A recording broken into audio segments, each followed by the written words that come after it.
Muy buenos días a todas y todos. Agradezco su presencia en este foro Bases Constitucionales de la Cuarta Transformación.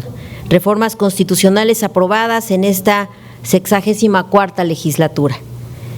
El resultado electoral del 1 de julio de 2018 es producto de décadas de esfuerzo y sufrimiento de un pueblo que anhelaba justicia, trato digno y reconocimiento pluricultural.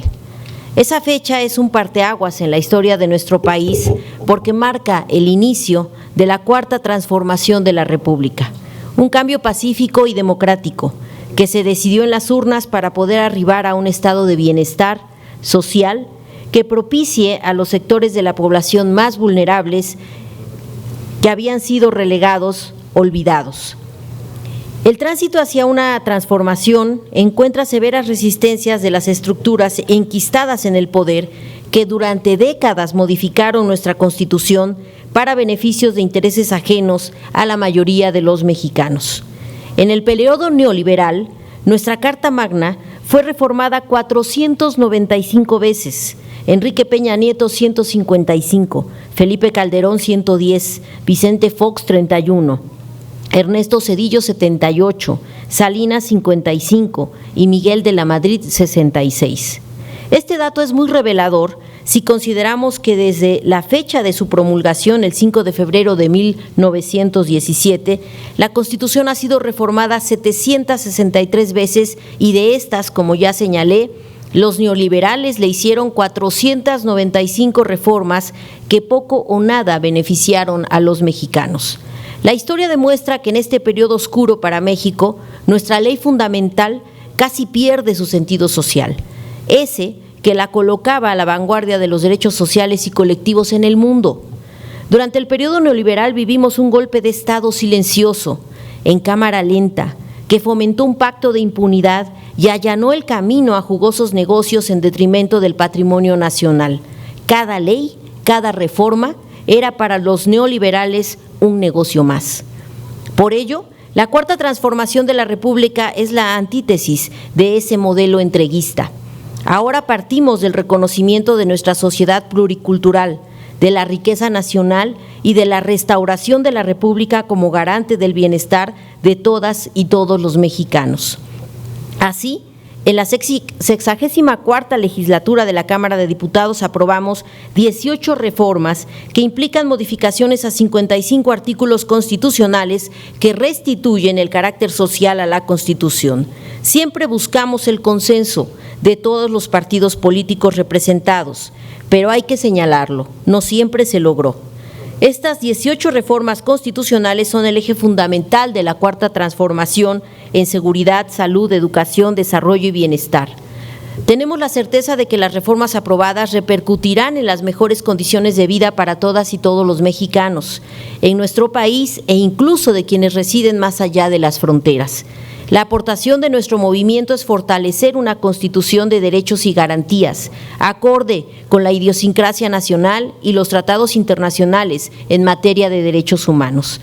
El concepto de derechos humanos tiene un carácter fundamentalmente sustantivo, comprende los diversos derechos que la Constitución política y los tratados internacionales de los que el Estado mexicano es parte reconocen a las personas en cuanto que son inherentes a su dignidad humana.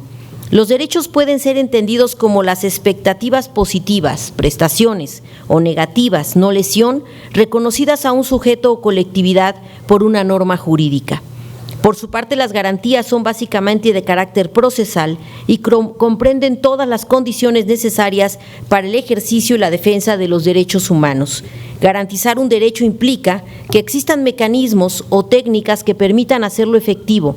De otra manera, podrá existir el reconocimiento de un derecho, pero este será letra muerta sin una garantía.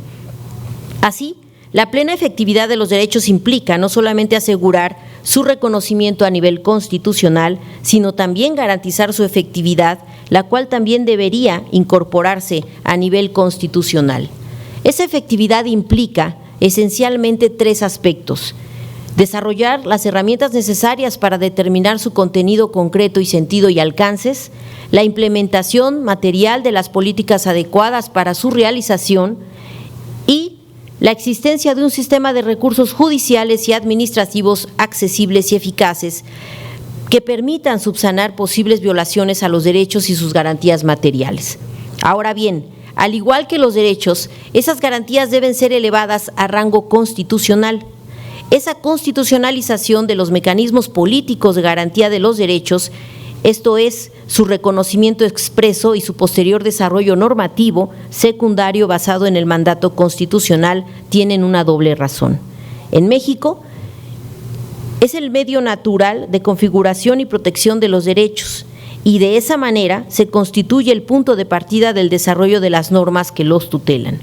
Es por ello que en los países que incorporan en sus constituciones cartas de derechos y sus garantías de una manera más o menos exhaustivas, se encuentran en mejores condiciones para hacerlos plenamente eficaces. Lo importante es que no solo se encuentre el nivel constitucional, el reconocimiento de un derecho, sino que esos preceptos constitucionales tengan una eficacia real, lo que se empieza incorporando en ese nivel sus garantías. Aunado a lo anterior, al elevarse a rango constitucional una garantía, implica que ésta gozará de los atributos del principio de supremacía constitucional, que se encuentra referido a la preeminencia jerárquica de la Constitución respecto del resto de normas y preceptos que integran el sistema jurídico mexicano. El que la Constitución sea la norma fundante del ordenamiento jurídico supone que sus preceptos predeterminan el contenido de cualquier otra norma que derive de ella, así como de sus actos de aplicación. Así, al igual que los derechos fundamentales en relación con sus garantías, la supremacía constitucional supone su reforzamiento en un doble sentido frente al resto de las normas jurídicas del sistema. Esas garantías no pueden ser derogadas, limitadas o vulneradas por ningún precepto posterior o acto de autoridad. Y esas garantías pueden derogar, limitar o anular cualquier norma o acto de autoridad que no sea conforme con su contenido. De esa manera, al ser incorporadas a nivel constitucional las garantías de los derechos, se convierten en parámetro de constitucionalidad de las normas secundarias y los actos de las autoridades administrativas. Si para hacer efectivo un derecho se necesita una garantía, entonces resulta indispensable que en la materialización de esa garantía, los poderes públicos operadores del derecho que se trate desarrollen un marco normativo y material adecuado a través de políticas públicas y programas oportunos para su implementación. Esto es lo que significa materializar las garantías primarias o mecanismos políticos de garantías de los derechos. Tampoco debe perderse de vista que la supremacía de la Constitución y su carácter de fuente de toda producción jurídica implica a su vez que la Constitución es una auténtica norma jurídica, lo que significa que los preceptos constitucionales no son meros postulados retóricos, ni valores cuya vigencia queda condicionada a una posterior configuración legal, constituyen normas de aplicación directa. De la misma manera, el hecho de que un mecanismo de protección de los derechos se encuentre constitucionalizado conlleva a dejar fuera del alcance de las coyunturas de las mayorías parlamentarias. Es así que al efectuar reformas a la Constitución Nacional en materia de derechos y sus garantías durante la Cuarta Transformación, se ha tenido presente que su constitucionalización implica siempre una expresión de soberanía del pueblo. Es este quien, después de todo, decide a través del poder reformador de la Constitución que un derecho y sus garantías se eleven a rango constitucional. Esta última resulta aplicable a todas y cada una de las reformas, adiciones o supresiones al texto de la Constitución. Las reformas constitucionadas en esta 64ª legislatura son las siguientes: artículo 22 y 73, fracción 30 en materia de extinción de dominio, diversas disposiciones en materia de Guardia Nacional, artículo 19 en materia de prisión preventiva oficiosa, artículo 3º, 31 y 73 en materia educativa, artículos 2, 4, 35, 41, 52, 53, 59, 94 y 115 en materia de paridad de género, artículo 2º, apartado C, a través de de lo cual se reconocen a los pueblos y comunidades afromexicanas como parte de la composición pluricultural de la nación. Diversas disposiciones en materia de consulta popular y revocación del mandato.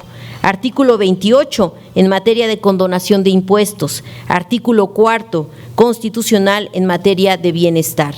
Mención aparte merece esta reforma porque representa la conquista de los derechos sociales de nuestra época, del cambio hacia el estado de bienestar, porque por el bien de todos, primero los pobres. Esta reforma tuvo como objetivo que el Estado garantice los derechos de las y los mexicanos, empezando con el combate a la pobreza y a la marginación de los sectores más indefensos de la población. Por ello, se incorporaron temas en materia de bienestar y derechos humanos irreversibles, como la creación de un Sistema Nacional de Salud para el Bienestar, apoyo a personas con discapacidad, dando prioridad a 3 grupos de la población, pensión no contributiva a mayores de 68 años y para indígenas a partir de los 65, becas para estudiantes de todos los niveles que pertenezcan a familias en condición de pobreza. Artículo 4 en materia de movilidad y seguridad vial. Artículo 4 en materia de juventud. Artículo 108 en materia de fuero. Diversas disposiciones relativas al Poder Judicial de la Federación. Artículo 30 en materia de nacionalidad. Artículo 43, denominación del Estado de Veracruz, de Ignacio de la Llave. Artículo 43, denominación del Estado de Michoacán de Ocampo. Artículo 74, en materia de partidas secretas. Artículo 73, en materia de seguridad privada. Feraldín Lasal definió que una constitución es la suma de los factores reales de poder que rigen en un país. Hoy, en México, rige el pueblo y su constitución. Nuestro movimiento dejará huella perenne en la Carta Magna. Juntos estamos haciendo historia. Muchas gracias.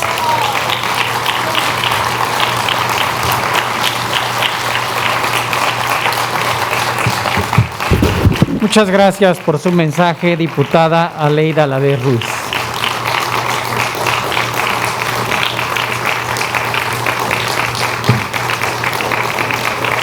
Queremos agradecer también la presencia de la diputada Socorro Andazola, de la diputada Lidia García Anaya, de la diputada María de Jesús Guardado.